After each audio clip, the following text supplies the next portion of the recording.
ஆன்மீக அன்பர்கள் அனைவருக்கும் வணக்கம். உங்களை எல்லாம் இந்த ஆன்மீக சேனல் மூலியமாக சந்திக்கிறதில் நாங்கள் ரொம்ப சந்தோஷப்படுறோம். நாங்கள் போகிற வீடியோலாம் உங்களுக்கு பிடிச்சதை லைக் பண்ணுங்கள், ஷேர் பண்ணுங்கள். கொளத்தூர் பாபா டெம்பிள் சேனலுக்கு நீங்கள் சப்ஸ்கிரைப் பண்ணுங்கள். இன்றைக்கி திருப்பாவை பாடல் 21 சொல்லி அதற்கான விளக்கங்களை சொல்ல வந்திருக்கேன். வாங்க இப்போ நம்ம வீடியோக்குள்ளே வரலாம்.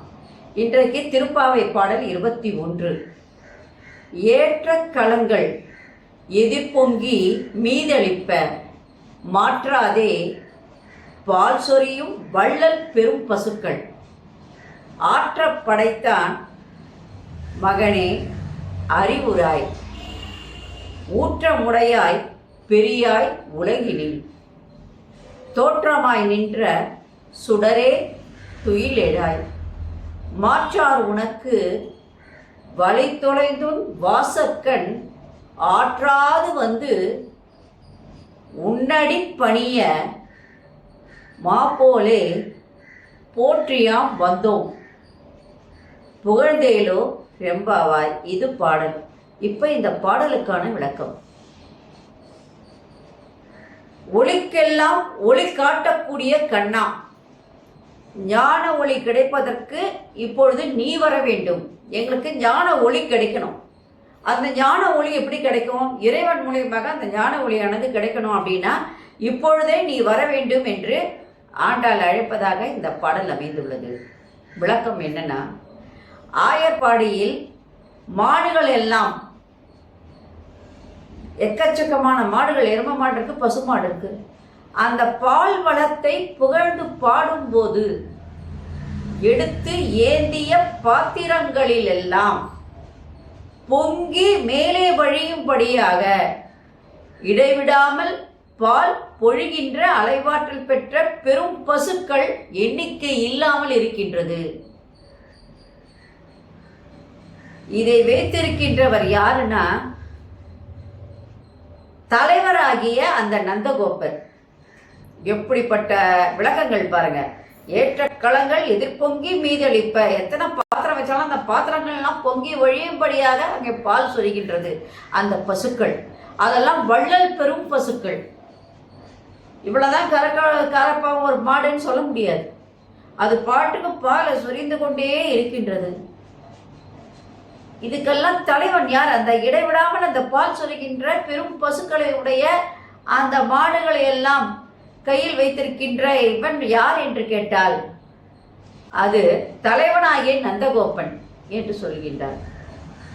நந்தகோபனுடைய மகனே துயில் எழுவாயாக, ஆற்றல் படைத்தான் மகனே அறிவுராய், நீ இப்பொழுது எழுந்து வருவாயாக என்று சொல்கின்றார். வலிமையுடைய பெருமாளே, உலகில் காட்சி பொருளாக நின்ற சுடரே, உலகெல்லாம் காட்சி பொருளாக நின்று இருக்கின்றவன் அவன். வேதங்கள் அறிய முடியாத பெரியவனே, 4 வேதங்கள் எதிர்சாம அதோட வேதங்கள் எல்லாம் கூட அறிந்து கொள்ள முடியாத அளவுக்கு பெரும் பேறு பெற்றவன் அந்த இறைவன். நீ இப்பொழுது துயில் எழுந்து வர வேண்டும். எதிரிகளை பகைவர்கள் எல்லாம் உன்னை எதிலும் வெல்ல முடியாது வலிமை இழந்து உன் கோயில் வாசலில் வந்து செய்வதறியாது நின்று கொண்டிருக்கின்றார்கள் அப்படின்னு சொல்லலாம்.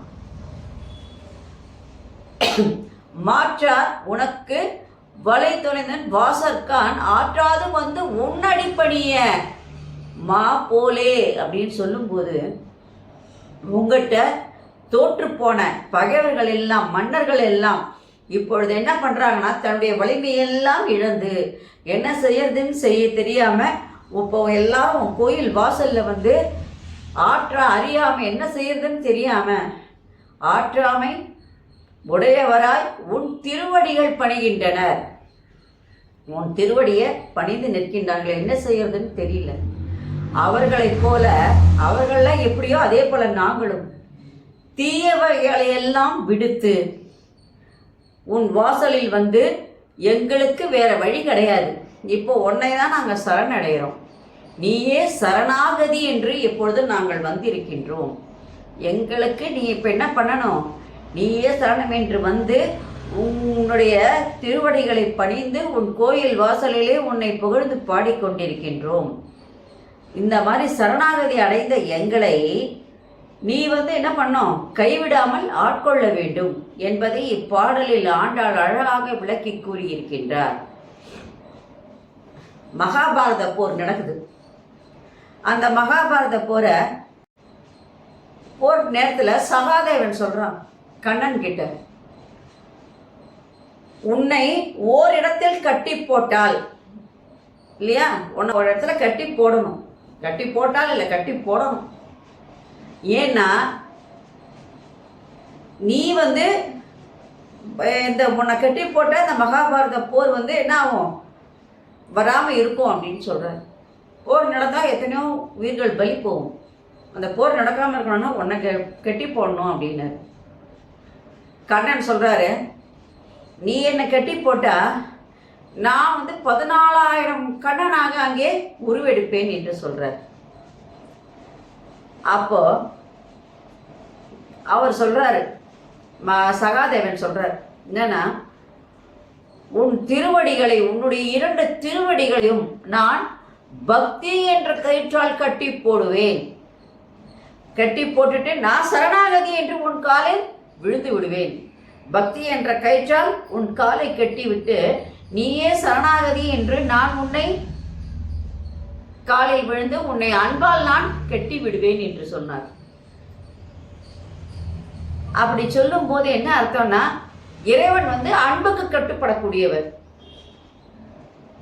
யசோதா உரல்ல கட்டி போட்டானா அந்த உரலை அவரால் எடுக்க முடியாதா? விண்ணையும் மண்ணையும் வளர்ந்த அந்த கண்ணனால் அது ஒரு நிமிஷம் உடைக்க முடியாதா? அன்புக்கு கட்டுப்பட்டவர்.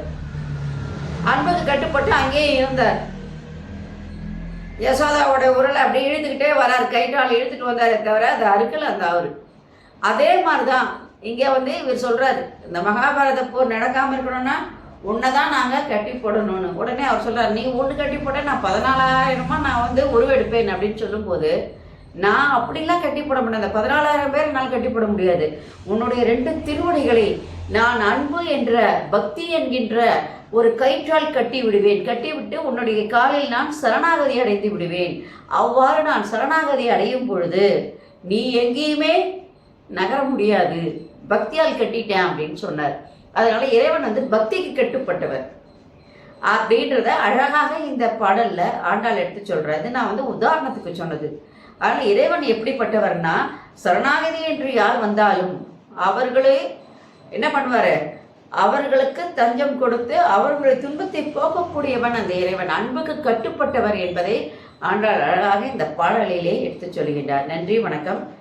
இந்த வீடியோ உங்களுக்கு பிடிச்சா நீங்கள் லைக் பண்ணுங்கள், ஷேர் பண்ணுங்கள். குளத்தூர் பாபா டெம்பிள் சேனலுக்கு நீங்கள் சப்ஸ்கிரைப் பண்ணுங்கள். நாளைக்கு பாடல் 21 சொல்லி 22 சொல்லி அதற்கான விளக்கங்களை சொல்ல வரேன். நன்றி, வணக்கம். அனைவருக்கும் நலம் உண்டாகட்டும். ஓம் Sai. Subscribe to my channel and please press the bell icon for more videos.